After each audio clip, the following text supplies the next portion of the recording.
पूर्व विधायक अवधेश राज शास्त्री के श्रद्धांजलि सभा में शामिल हुए अजय राय बोले, कांग्रेस पार्टी सदैव परिवार के साथ खड़ी रहेगी। प्रदेश कांग्रेस अध्यक्ष एवं पूर्व मंत्री अजय राय ने रविवार को गाजीपुर में पूर्व कांग्रेस विधायक एवं स्वतंत्रता संग्राम सेनानी पुत्र स्वर्गीय अवधेश राज शास्त्री के त्रयोदशा पर पहुंचकर श्रद्धांजलि अर्पित की। परिजनों से मिलकर संवेदना व्यक्त की। इस दौरान उनके साथ राघवेंद्र प्रताप सिंह, ओम प्रकाश ओझा, फसाहत हुसैन बाबू, जिला अध्यक्ष सुनील राम, शहर अध्यक्ष संदीप विश्वकर्मा के साथ सैकड़ों कार्यकर्ता और नेता साथ रहे। श्रद्धांजलि सभा में उन्होंने कहा कि कांग्रेस पार्टी सदैव परिवार के साथ खड़ी रहेगी। पत्रकारों से बातचीत में अजय राय ने केंद्र और प्रदेश सरकार पर तीखे हमले किए। उन्होंने जीएसटी को फ्रॉडगिरी और जनता को बेवकूफ बनाने की नीति बताया। कहा कि कपड़े पर जीएसटी घटा दिया गया लेकिन धागे पर बढ़ा दिया गया। कॉपी किताब पर जीएसटी घटा दी गई लेकिन पेपर पर बढ़ा दी गई। यह गुजरातियों की चालाकी है। जनता को बेवकूफ़ समझ रहे हैं ये लोग। जनता उन्हें गुजरात भेजेगी। दिल्ली के मुख्यमंत्री अरविंद केजरीवाल पर निशाना साधते हुए अजय राय ने कहा कि केजरीवाल बीजेपी की बी टीम की तरह काम कर रही है और पूरी तरह से एक्सपोज हो चुकी है। आइए खुद सुनते हैं अजय राय ने क्या कुछ कहा। देखिए, गाजीपुर तो मेरा घर है, मेरी मातृभूमि है। हमारे पूर्वज यहाँ से जुड़े हैं। हमारा गांव मलसा है तो हमारा तो यहाँ से लगाव है, अपनापन, इस मिट्टी से प्यार है, बाप दादाओं की धरती है। तो गाजीपुर से मेरा व्यक्तिगत लगाव है। मैं गाजीपुर का कोई कार्यक्रम छोड़ना नहीं चाहता हूँ, चाहे पक्ष हो चाहे विपक्ष हो। मेरे लिए एक परिवार की तरह है, मैं परिवार के साथ खड़ा रहता हूँ। और आज तो हमारे परिवार के, हम सब के परिवार के विधायक रहे अवधेश शास्त्री जी की आज उनकी त्रयोदशा है। आज उनके उस काम में हम आए हैं, अपनी श्रद्धांजलि अर्पित किया। उस परिवार के साथ अपनी वचनबद्धता और अपने उस परिवार के साथ फाउंडेशन कि हम इस परिवार के साथ खड़े हैं। हमारा परिवार उस परिवार के बीच आए हैं, शोक संवेदना प्रकट किया। आजकल अगर हम गांधी की बात करें सर, तो बीजेपी जीएसटी को लेकर बड़े उतावली है और ये कह रही है कि पिछले जो 4 अब 2 हो गया और काफी लोगों को राहत मिले और जनता जुड़ रही है। अब ये तो आप सब यहाँ जो लोग उपस्थित हैं उनसे पूछ लीजिए कि जीएसटी में किसको फायदा हो रहा है। केवल और केवल झूठी बात, फ्रॉडगिरी की बात और लोगों को बेवकूफ बनाने की बात। जीएसटी उत्सव मना रहे हैं, ठीक है। जब जीएसटी लागू हुआ था तो 12 बजे रात को बैंड बाजा बजा था, याद है कि नहीं? लोगों को भूल गए। बैंड बजा के जीएसटी लागू किया गया। अब कर रहे हैं जीएसटी कम हो गया, उत्सव मनाइए। काहे का उत्सव भैया? आप कहते हो कि कपड़े पे हमने जीएसटी कम कर दी, धागे पे जीएसटी बढ़ा दिया, 12 से 18% कर दिया। उसी धागे से कपड़ा बनता है। कॉपी किताब पे जीएसटी कम हो गई और पेपर कागज पे जीएसटी बढ़ गई। कहां से कम हुआ? कान जो ऐसे पकड़ना था वैसे पकड़ा जा रहा है। जनता को बेवकूफ समझ रखा है। जो गुजरात के लोग चालाकी कर रहे हैं वो सब जनता समझ चुकी है। गाजीपुर हो, बनारस हो, उत्तर प्रदेश का कोई, ये बहादुरों की धरती है। अंग्रेजों को लखेट के भगाया यहाँ से लोगों ने, तो निश्चित अब गुजरात के लोगों को भी गुजरात भेजेगी यहाँ की जनता। प्रदेश के मुख्यमंत्री, उप मुख्यमंत्री, राज्यसभा सांसद सभी लोग व्यापारियों को समझाने में लगे। अरे जब आपने इतना अच्छा काम किया तो इतना समझाने की जरूरत क्या है? तो व्यापारी वर्ग तो खुद समझ जाएगा। इसका मतलब कि ढोल का पोल है, जनता को बेवकूफ बनाया जा रहा है स्टिकर लगा लगा के। ये ढोल का पोल है, समझाने की जरूरत नहीं होती है। जब आप कम करेंगे तो जनता अपने आप खुश हो जाएगी। जनता कहीं जश्न मना रही है, ये केवल भाजपा का और भाजपा के लोग उत्सव मना रहे हैं। जनता को बेवकूफ समझ रखे हैं। जनता इसका जवाब देने जा रही है, बिहार में देगी, आने वाले समय में उत्तर प्रदेश में भी देने जा रही है। केजरीवाल जी गोवा में कांग्रेस के बगैर गठबंधन चुनाव लड़ने की बात कर रहे हैं। देखिए, केजरीवाल भारतीय जनता पार्टी की बी टीम के रूप में वो हमेशा भाजपा के साथ मिलकर काम किए हैं। जहां भाजपा की जरूरत पड़ती है, हरियाणा में कौन लड़ा था? किसके साथ लड़े थे? गोवा में भी किसके साथ लड़े थे? अभी गुजरात में भी लड़े थे, किसके कहने पे लड़े थे?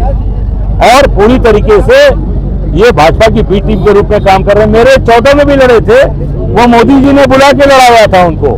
अब क्योंकि ध्रुवीकरण के लिए पूरी तरीके से एक्सपोज हो चुके हैं कि भाजपा की बी टीम के रूप में केजरीवाल काम कर रहे हैं। बरेली में जिस तरीके से घटना सामने आई और फिर पुलिस की कार्रवाई की क्या है? देखिए, ये पूरी तरीके से सरकार की योजनाबद्ध तरीके से काम कराया गया और सरकार जानबूझ के अपनी महंगाई, बेरोजगारी, भ्रष्टाचार और कानून व्यवस्था को दबाने के लिए ये जानबूझकर करा रही है। कभी बरेली कराती है, कभी बहराइच कराती है, कभी गोड्डा कराती है, कभी गोरखपुर कराती है। इनका काम है, जनता समझ चुकी है कि अपने मुद्दों को भटकाना और सबसे बड़ा मुद्दा जो आम जनता के दिमाग में बैठा है, वोट चोरी को डाइवर्ट करना। क्योंकि मोदी जी जो चुनाव हार रहे थे 1 बजे तक, 1 बजे के बाद मोदी जी कैसे चुनाव जीत गए?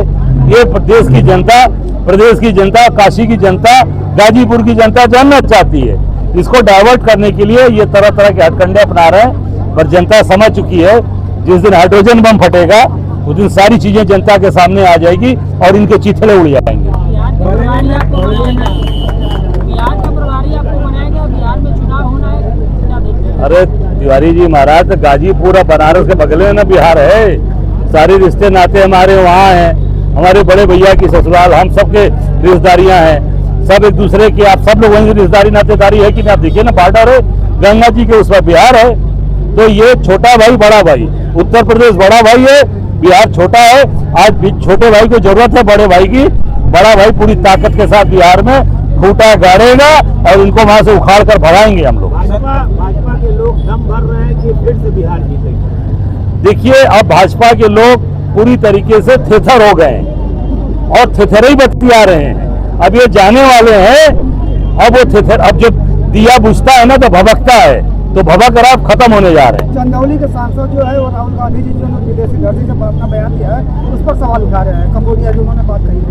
देखिए, मैंने वो अभी बयान सुना नहीं है कि क्या बात बोली गई है, पर निश्चित तौर से राहुल जी ने जो बात उठाई है वो देश हित के लिए बात बोली है, राष्ट्र हित के लिए बोला है। संबंध में सर मस्जिद जो है वो तोड़ी जा रहा है, क्या दबाव में कि खुद तोड़ी जा रही है? देखिए, ये तो देखिए, मैं इतना ही कहना चाहूंगा कि ये सरकार अपने एजेंडे पर, उनका एजेंडा सेट है, कब कहां से लोगों का डाइवर्ट करना है, मानसिकता कहां घुमाना है, उस पर योगी जी काम कर रहे हैं।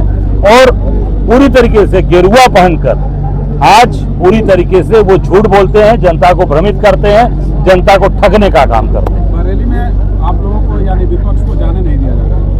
नहीं, इससे साबित होता है, क्यों नहीं जाने दे रहे हैं भाई? एक आदमी को जाने दीजिए। तो हमने पहले 30 तारीख को डेलीगेशन अपने सांसद इमरान मसूद के नेतृत्व में भेजा था, घर पे हाउस अरेस्ट करके रोक दिया गया।